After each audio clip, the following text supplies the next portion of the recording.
Hi, I'm Tony Russo, and this is In Case You Missed It by Kates-Boylston for the week ending Friday, March 14th, 2025. Happy belated National Funeral Directors and Morticians Recognition Day.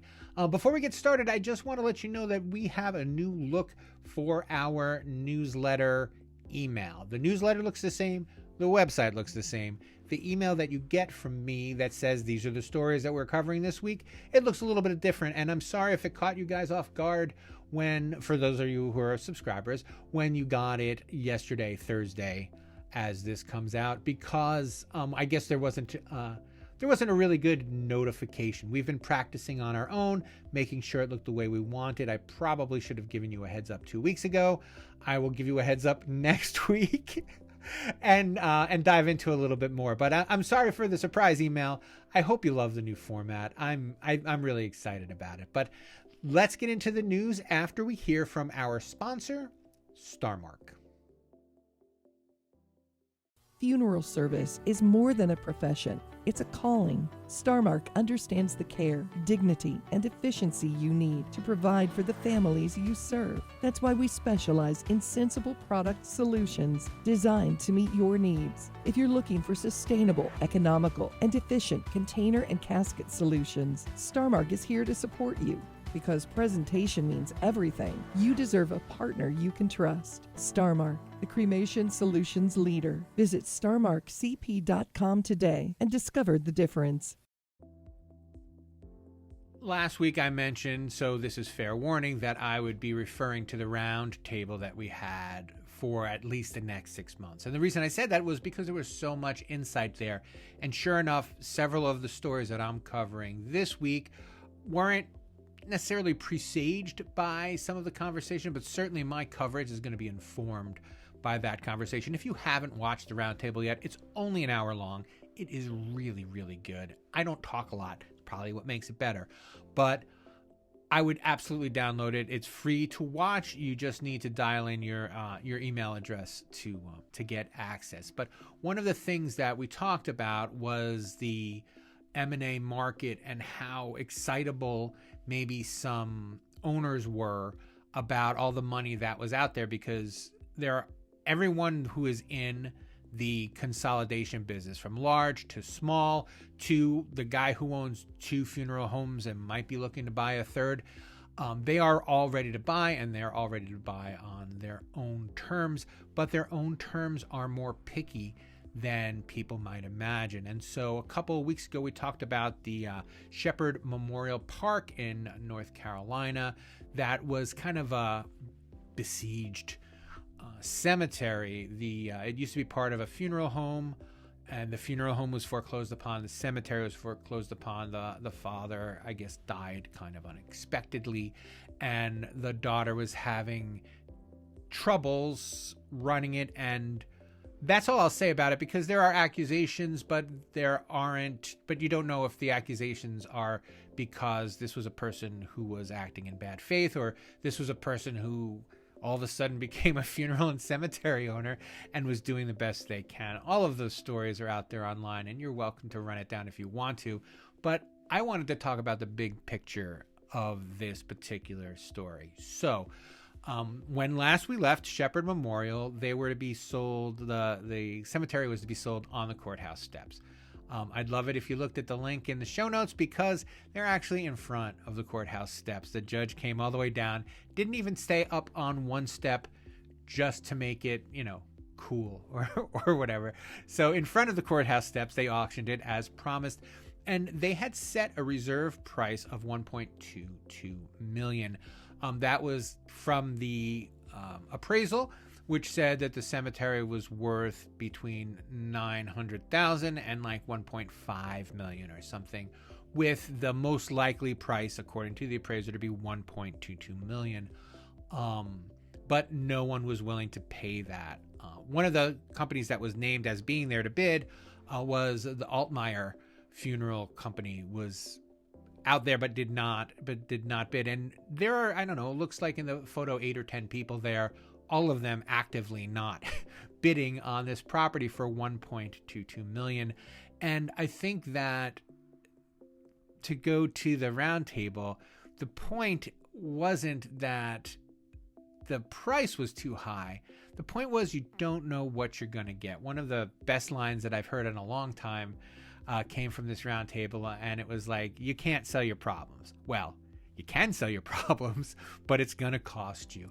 And I suspect that the person who did the appraisal didn't take into consideration the fact that this funeral home and cemetery have been under a cloud, and anyone who is competent enough to run it knows that there's definitely at least one more horrible problem lurking there.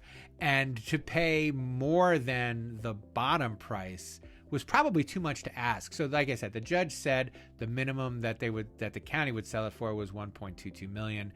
I think that the people who showed up at the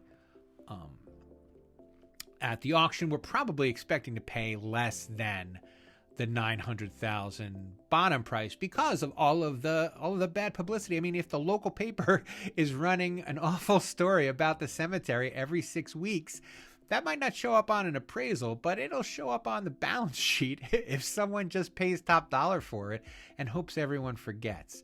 So I'll continue to follow this story if it's worth following. There was no word on when another auction would be held, and you can check out the rest in the show notes.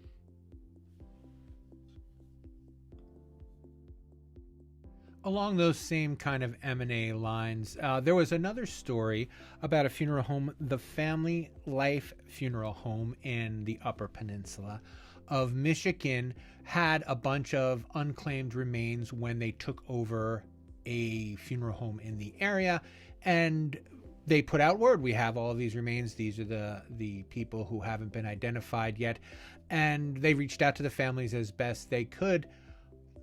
And again, this just goes back to you can't sell your problems. So, I mean, good on them for reaching out to all of these families that had all of these cremated remains. But unfortunately, they've also been delivering cremated remains to families who thought they already had them. So whether they only had partial remains returned to them, or this is back in the 90s, or if they had the wrong, and so now they're finding out that they had the wrong, some people may have had the wrong family member, and they're doing everything that they can to make things right and to get things organized. I've reached out to the funeral home because I'd like to do a feature on it. I think it's awesome and bold, especially after seeing that there's this possibility to continue trying to make things right for the integrity of the industry. And this is something I kind of, preached about a little too much, maybe in the last episode. But it's I think one of the things that makes funeral service stand out above, and really above, a lot of other industries is, as funeral home operatives, employees or owners or whatever, you're really always representing the entire industry. So for so many people, the only contact they ever have with the funeral service is you. And to make sure that you're not just representing your company or yourself, but also on some real level, the industry. And, whenever you see someone behaving in a forthright way, it's always heartening. Because, as I say almost every week, when someone does something horrible, there's plenty of banging the drum on that. And it's nice to be able to share a story like this where a funeral home has taken someone else's mistake and tried to rectify. So again, link to that story in the show notes, and hopefully a follow-up in the coming weeks. From the Here Goes Tony with Another Rant department, the Catholic group in Indiana is trying to bang the drum to help its parishioners come out against alkaline hydrolysis in the state of Indiana.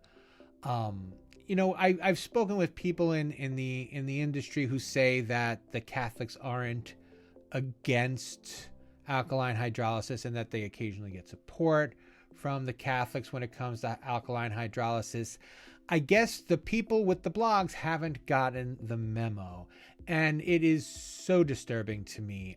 I did a story last year that I shared on this about how the Catholics handle their saints. So there was a priest or a bishop or someone who died in, I believe it was Michigan, and the parish ordered a special casket for this person. And the reason that the parish ordered the special casket is they think that this person has a shot at becoming a saint.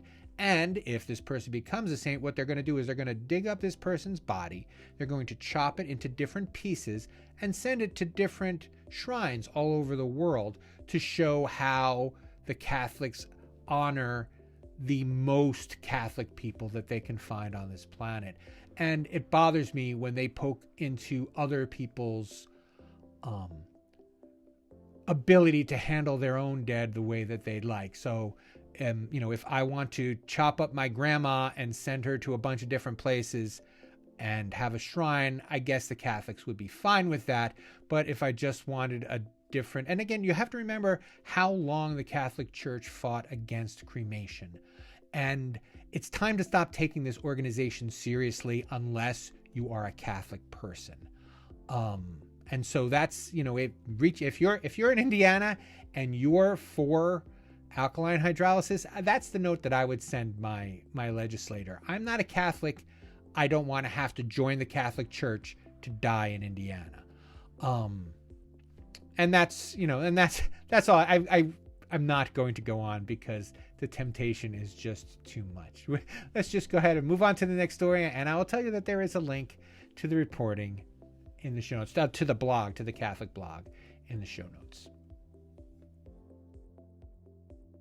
Speaking of alternate dispositions, Georgia is on the verge of legalizing natural organic reduction, and just in time for a great feature that I have coming out next week, where I speak with Dr. Tanya Marsh, professor of law at Wake Forest Law. She was actually on the podcast a couple weeks ago. The story for Funeral Service Insider is a little bit more in depth and has a broader scope.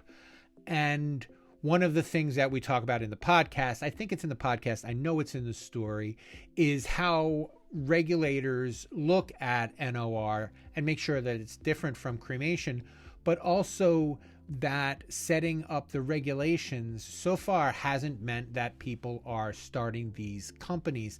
And I believe that this is a more of a distant future thing for a lot of places in a like town by town kind of way. One of the things that Professor Marsh suggested was that in her vision for the future, there are like large central companies that do that can accommodate human composting as run through several different local funeral homes. The way cremation works in some places now, where there's one great big crematory and most of the local places bring their stuff to them. Anyway, Georgia seems actually pretty excited about it, and it looks it's sailed through everything so far. So by the time you hear this, it could be passed. I looked at the story earlier this week.